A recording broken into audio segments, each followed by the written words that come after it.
सबैलाई नमस्ते। तपाईहरु सबैलाई हाम्रो च्यानलमा स्वागत छ।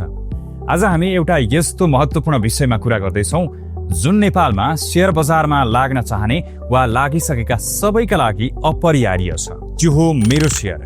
धेरैलाई लाग्ला MeroShare भनेको के हो, यसले के काम गर्छ र यसलाई कसरी प्रयोग गर्ने।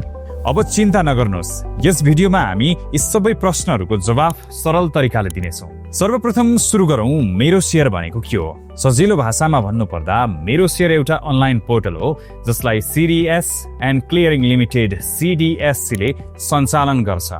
यो एउटा यस्तो प्लेटफर्म हो जहाँबाट तपाईले आफ्ना शेयरहरू सम्बन्धी विभिन्न कामहरू अनलाइनबाट नै गर्न सक्नुहुन्छ।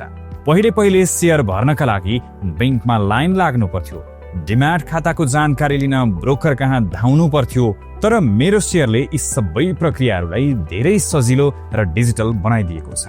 खास गरेर मुख्य सुविधाहरू MeroShareबाट के छन् त? नयाँ शेयरहरूका लागि आवेदन दिनका लागि MeroShareबाट एकदमै सजिलो हुन्छ।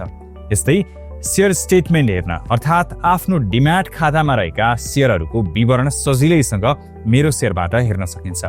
यस्तै पोर्टफोलियो हेर्नका लागि पनि धेरै सजिलो हुने गर्छ। आफूसँग भएका सबै शेयरहरूको मूल्य र विवरण सहजै हेर्न सकिन्छ।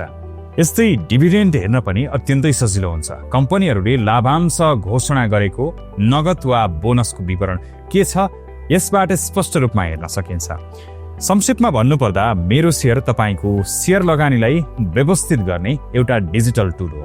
यसपछि भने अब कुरा गरौं MeroShare कसरी प्रयोग गर्ने। MeroShare प्रयोग गर्नका लागि तपाईसँग डिम्याट खाता अनिवार्य हुनुपर्छ।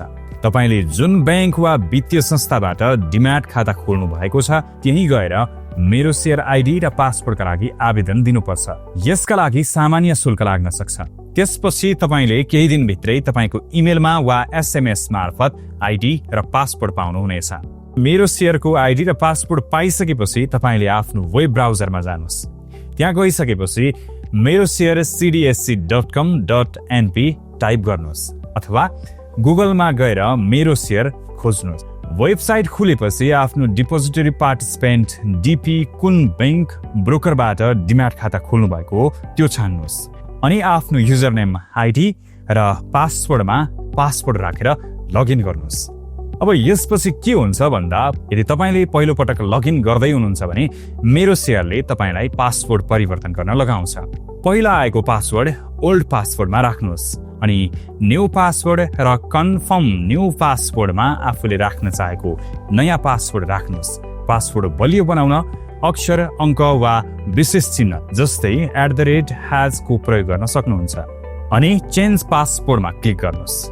त्यसपछि तपाईको नयाँ पासवर्ड सेट हुन्छ। अब त्यसपछि के हुन्छ त? त्यसपछि MeroShareको मुख्य ड्याशबोर्ड खुल्छ। यहाँ विभिन्न अप्सनहरू हुन्छन्।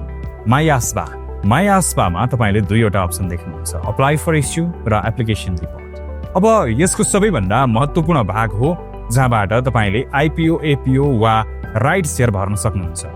एप्लाई फर इस्युमा क्लिक गरेपछि आवेदन दिनुपर्ने कम्पनीको नाम, किता संख्या र बैंक खाता छनौट गरी CRN नम्बर हालेर पिन राखेर आवेदन दिन सक्नुहुन्छ। IPO, FPO वा राइट शेयर कसरी भर्ने भन्ने हामीले अर्को भिडियोमा प्रस्तुत गरेका छौं। त्यसका लागि तल रहेको डिस्क्रिप्सन बक्समा गएर क्लिक गर्नुहोला। त्यहाँबाट तपाईले यसको जानकारी पाउन सक्नुहुनेछ। यस्तै एप्लिकेसन रिपोर्ट, यहाँ तपाईले आवेदन दिएका शेयरहरूको अवस्था, allotted, not allotted, verified, pending हेर्न सक्नुहुन्छ। यसपछि अब अर्को कुरा गरौँ, माई पोर्टफोलियो। यसमा तपाईले आफूसँग भएका शेयरहरूको नाफा नोक्सान र अन्य विवरणहरू हेर्न सक्नुहुन्छ। त्यस्तै अर्को रहेको छ माई शेयर, जसमा तपाईको डिम्याट खातामा रहेका शेयरहरूको विवरण विस्तृत रूपमा यहाँबाट हेर्न सकिन्छ। यस्तै अर्को रहेको छ माई ट्रान्जेक्सन हिस्ट्री। यसमा तपाईले किनेको बेचेको शेयरहरूको इतिहास हेर्न सकिन्छ। कुनै पनि समयमा तपाईले शेयर किनबेच गर्नु भएको थियो भने त्यो डेट राखेर सर्च गर्दाखेरि त्यतिखेरको ट्रान्जेक्सन हिस्ट्री देख्न सकिन्छ। यस्तै अर्को रहेको छ माई प्लेज शेयर। अब तपाईले शेयर कुनैको किन्नु भएको छ अथवा तपाईले कुनै कम्पनीका शेयरहरू किनेर त्यसलाई चाहिँ ऋण लिनका लागि धितोमा राख्नु भएको छ, जस्तै बैंकमा, वित्तीय संस्थाहरूमा राख्नु भएको छ भने ती धितो राखेका शेयरहरू यहाँ हेर्न सक्नुहुनेछ। यस्तै रहेको छ माई EDIS। यो पनि एउटा महत्त्वपूर्ण सेसन रहेको छ। शेयर बेचेपछि EDIS मार्फत ब्रोकरलाई हस्तान्तरणको अनुमति दिने ठाउँ हो, जसबाट तपाईले बेच्नु भएको शेयर ब्रोकरलाई ट्रान्सफर गर्नुपर्ने हुन्छ। यस्तै अर्को रहेको छ माई बैंक रिक्वेस्ट। यसमा तपाईले बैंक खाता थप्ने वा परिवर्तन गर्ने अनुरोध देख्न सक्नुहुन्छ। र अर्को रहेको छ प्रोफाइल, जसमा तपाईले आफ्नो व्यक्तिगत विवरणहरू हेर्न सक्नुहुनेछ। यसरी मेरो शेयरबाट विभिन्न कामहरू सजिलैसँग गर्न सकिन्छ। यो बारेमा हामीले जानकारी लियौं। अब मेरो शेयर प्रयोग गर्दा ध्यान दिनुपर्ने महत्त्वपूर्ण कुराहरू, जस्तै CRN नम्बर। IPO भर्नका लागि CRN नम्बर अनिवार्य हुन्छ। यो तपाईको बैंकले प्रदान गर्छ। अनि अर्को रहेको छ 4 अङ्कको पिन। IPO भर्दा वा EDIS गर्दा यो पिन चाहिन्छ।